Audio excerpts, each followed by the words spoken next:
Hi friends, శాస్త్రపరంగా ప్రతి ఒక్కరికి కూడా సంఖ్యల్లో బలం ఉంటుందని తెలియదండి. ప్రతి ఒక్కరికి కూడా శాస్త్రపరంగా సంఖ్యలో చాలా బలం ఉంటుంది.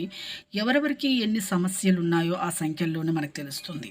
ప్రతి ఒక్కరికి కూడా మీ యొక్క లాభ నష్టాలు కూడా తెలియడం జరుగుతుంది. ప్రతి ఒక్కరు మీ పిల్లలు కూడా ఎంత చదువుతున్నారో కూడా తెలుస్తుందండి. ఇప్పుడు ఈరోజు మనకు టాపిక్ అయితే మీ పిల్లలు ఎంత చదువుతున్నారో తెలుసుకోవాలంటే ముందుగానే ఛానల్ అయితే లైక్ చేయండి, షేర్ చేయండి, సబ్స్క్రైబ్ చేయండి. ఒక చిన్న లైక్ అయితే చేయండి. నచ్చితే లైక్ చేయండి, నచ్చుకుంటే పైన వీడియోస్ అయితే అప్లోడ్ చేస్తాను చూడండి. ఇక లేట్ చిక్కునైతే అయితే వీడియోలకు అయితే వెళ్ళే ముందు ప్రతి ఒక్కరు కొత్తగా చూసేవాళ్ళు ఎవరైతే ఉన్నారో వాళ్ళైతే చివరి వరకు అయితే పూర్తిగా చూడండి, సబ్స్క్రైబ్ చేయండి, నచ్చితే లైక్ చేయండి, నచ్చుకుంటే డిస్లైక్ చేయండి.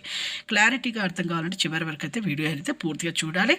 ఇంకా 3వ నెంబర్ ఎవరైతే మీరు దైవం మీ ఇష్టదైవం ఉందో మీరైతే ఇష్టదైవాన్ని తలుచుకొని మీరు ఏదో ఒక నెంబర్ని అయితే టచ్ చేయాలండి. 3వ నెంబర్ని ఎవరైతే టచ్ చేస్తారో వాళ్ళైతే వాళ్ళ పిల్లలైతే టీచర్గా, ఒక జడ్జిగా, ఒక లాయర్గా, ప్రతి ఒక్కరు ఒక గురువుగా కూడా పనిచేయడం కూడా జరుగుతుంది, జాబ్ చేయడము జరుగుతుంది. అలాగే 8వ నెంబర్ ఎవరైతే టచ్ చేస్తారో వాళ్ళైతే అతి కష్టం మీద మాత్రము ఒక ఇంటర్ వరకు చదవడమే చాలా ఎక్కువ. వీళ్ళు జనాకర్షణ ఉంటుంది, వ్యాపారంలో బాగా రాణిస్తారు, పొలిటికల్లో కూడా. అలాగే ఇక 9వ నెంబరు ఎవరైతే టచ్ చేస్తారో వాళ్ళైతే బీటెక్ కోర్సుల్లో చదువుతారు, ఇంజనీరింగ్ కోర్సులో చదువుతారండి. అదృష్టమైన నెంబర్గానే మనం పరిగణించాలి.